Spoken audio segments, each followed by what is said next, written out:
Welcome back to That Dad Guy. It is July the 20th, 2022, and I'm in the village of Petitcodiac, New Brunswick. There's a beautiful mural behind me and the barbershop at the end. I thought I'd show you a couple of the murals around town here before going off to the Maritime Auto Museum. So I've been working in town here today, and I figured maybe I'll show it off and talk a little bit about it.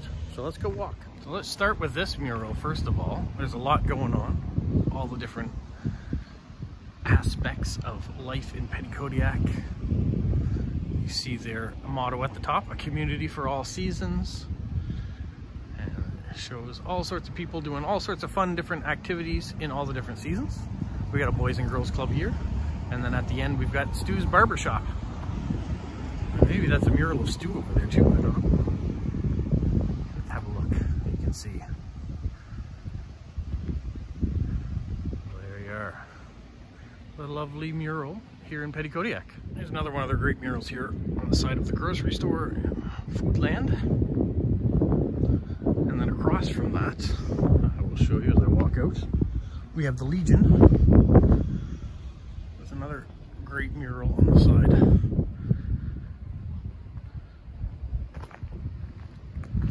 Wonderful, wonderful. Now Petitcodiac is about 1,400 people strong here in this village. Petitcodiac is Little Bear or Little Kodiak, also is the start of the Petitcodiac River that leads all the way to the Bay of Fundy, that winds down through Moncton and all the other communities through here. It also has some Micmac and other meaning to the word as well, which I don't have readily memorized, so I can't tell you what it is, but look it up. So here's the Petitcodiac post office where I was working, and right next door is Honey and Spice Bakery. How dangerous would that be to have a bakery right next door to where you work? Now, I've been told they have the best cinnamon rolls on the planet, so I'm gonna go inside and get a cinnamon roll. And also told that Wednesdays are donut day, so there might be lots of stuff to have. Now, unfortunately, it is like 11 o'clock in the morning, and all the sticky buns, all the cinnamon rolls are all gone already, so you gotta be quick in the morning. There's another nice mural across the way. Some nice monuments for the veterans, memorial here, lest we forget. And those that died in the First and Second World War are dedicated on the two placards on either side of the memorial. And down below, we have an armored vehicle, decommissioned armored vehicle, in this little park in the town square, or the village square. So I went back and checked what the word Petitcodiac means in the Aboriginal language. In Micmac, it means bends like a bow, and Maliset means sounds of thunder. So those are other origins of the word Petitcodiac. Well, here we are at the Maritime Motorsports Hall of Fame Museum. And while we're here, they are also having a bunch of people that have pulled in with all their cool vehicles showing. So let me show you some of the cars that are here. You can see a Mustang sitting over there already. So apparently the Canadian Coasters is a automotive enthusiast group that is coming through. They're taking 2.5 months to travel from Newfoundland to British Columbia, and they've planned out stops along the way. Now this is one of the stops, the local car club let them stop here, coffee, sandwiches, that sort of thing. So that's why they're all congregated in the parking lot, but they're getting ready to head out. So I'm gonna quickly go around, see what's here, and then I'm gonna go inside the museum. Look at this truck. It's huge. I don't think of a classic truck as being that big, but I guess it says custom built, so there's probably been some liberties taken when putting it together. Over here, we've got some nice classic Studebakers and some Chevys, and some more down the line here as well. So we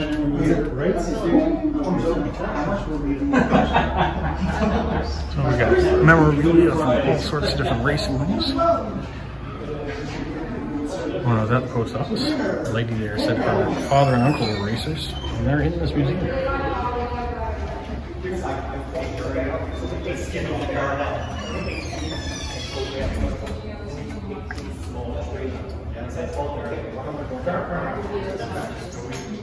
There we got placards of all the people through the Hall of Fame inductees and their race history.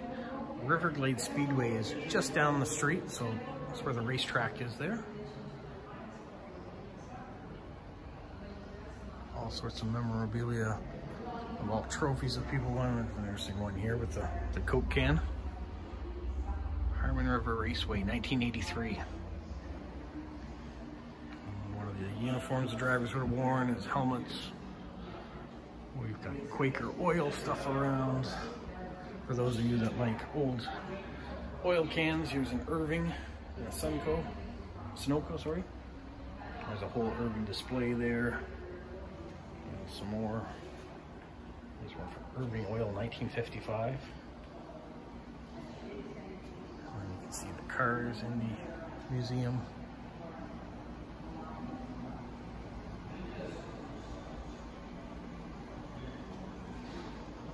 More trophies of everything.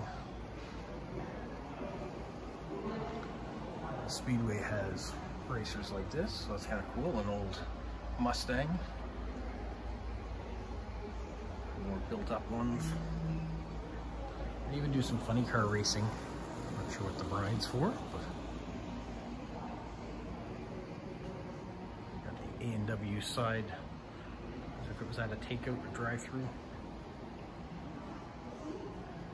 Nice white-walled Firestone and some Texaco pumps. How about an old phone booth? You don't really see these anymore with everybody's cell phones.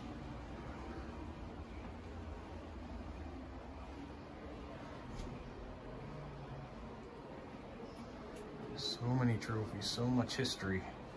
So because it's the Maritime Motorsports Museum, it's New Brunswick, PEI in Nova Scotia. And we've got lots of stuff from Riverglade, which is just down the way, but there are other tracks throughout Atlantic Canada, throughout the Maritimes. Lots of advertisements around. There's an air pressure pump. Some old Texaco trucks, piggy banks. Some salt and pepper shakers and things too, some players. For those of you who like oil cans, here's a whole display rack of Texaco stuff between two pumps. Gumball machine. I don't know how long those gumballs have been in there. Let's go down to the next section and have a look. So you can have race cars of this size too. It's a 1999. Or you can have funny cars for high-speed racing. I guess all racing is high speed, but some are a little faster than others and go shorter distances. And then here, how about some snowmobiles that have been juiced up for racing? Look at the engine on this one. Or that little one there looks like a 1930s racer. That's an interesting car, the Hubley Blue Nose Special. It was built in 1937 in Halifax by a mechanic called Reg Hubley, and it went on its first race in 1938, and it did very well. It went around dirt oval speeds at over 100 miles an hour, and then World War II broke out, and it was put in the rafters to hide so the scrap metal people didn't come and take it away for war use, and then was later discovered and brought back to life to be taken on shows and parades and things like that. But a young local person built this number 6 car and had success, but unfortunately the war kind of put it on back burners. We got a 55 Chevy over here.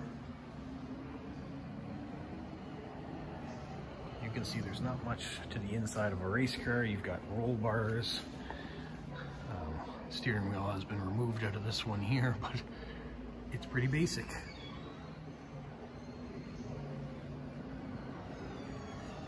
Over here you got a GTO with its big fat back tires.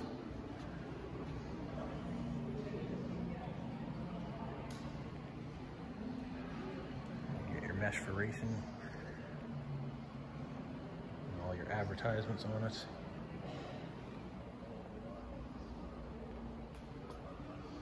Here we got a little display case. It has some RCMP vehicles, more modern to a little bit older.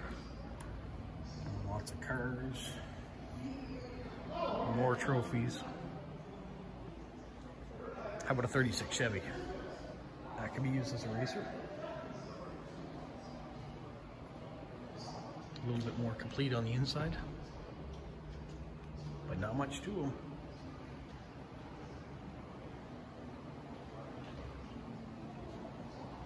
So you can see there's a variety of different race cars, different styles through the years. They all have advertisements all over them. How about this one? Not a racer. Checker taxi cab. Came up from Nova Scotia, 1982.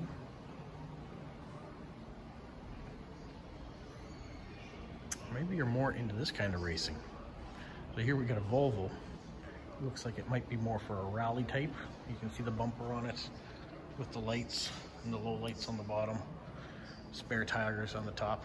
Definitely looks more like a rally car. Canadian flag on the side. We got a Ford Fairlane here.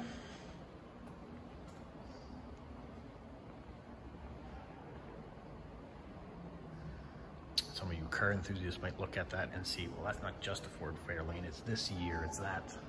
This is what's been done to it. How about this one, a 1991 GMC Jimmy.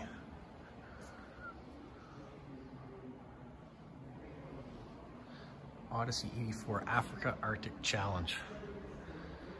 This looks like it's even got a bullet hole in it. Not sure where that's from. A 1984 Arctic African Challenge. Wow. Pan American Challenge makes for a world record. And up there we've got more oil and gas paraphernalia. And then look at the size of these tires. Another one of these funny cars. So huge engine in the front. The tank. You got like tractor tires on the back.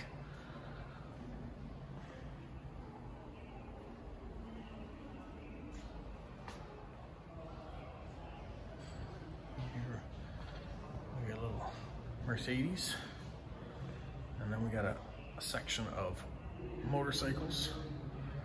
Paraphernalia for those people that have raced motorcycles. Another Skidoo at the end. I'm calling it a Skidoo or snowmobile. I realize it's a brand name and not everything is a Skidoo. That's an Arctic Cat, for example. You see this red one here is a fire extinguisher. Oh, I got a Coke container there with the old glass bottles. Overview of what the museum looks like.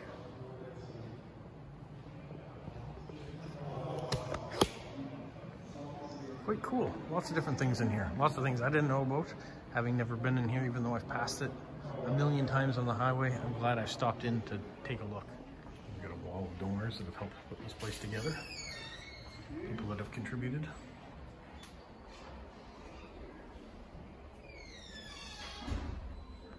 And some tourist things here as well. There you go. Buy a brick, help preserve the Maritime Motorsports heritage, one brick at a time. So even though it costs $5 to get in, it costs a lot more than that to maintain it. So you can purchase a brick and go on the wall and help keep it alive. Gotta love all the old Studebakers. I like this one, has interesting light front area. Oh, nice. Well, there we have it. That's the Maritime Race Museum. Outside, we have the car club that was coming through that's taking 2.5 months to travel across the country. There's 50 members of this traveling group that's going across. 35 of them were here today. So that's a great turnout for Petitcodiac and the car club here that was sponsoring them. And so, yeah, thanks so much for having put this on. Hopefully get a chance to watch this. I wish it was better advertised so more people knew about it. But I'm glad that I stumbled upon it while I was here and got a chance to show you some of the vehicles too that had come through. The people that were here, got a chance to talk to a few of them. They were great. Didn't really want to put them on camera or ask them to be on camera for this, but hopefully you enjoyed what I did do and how I presented the museum. So for now, you guys stay safe. What, Polo? You say like, subscribe, share, and tell all your friends. Who's a good boy? Who's a good boy?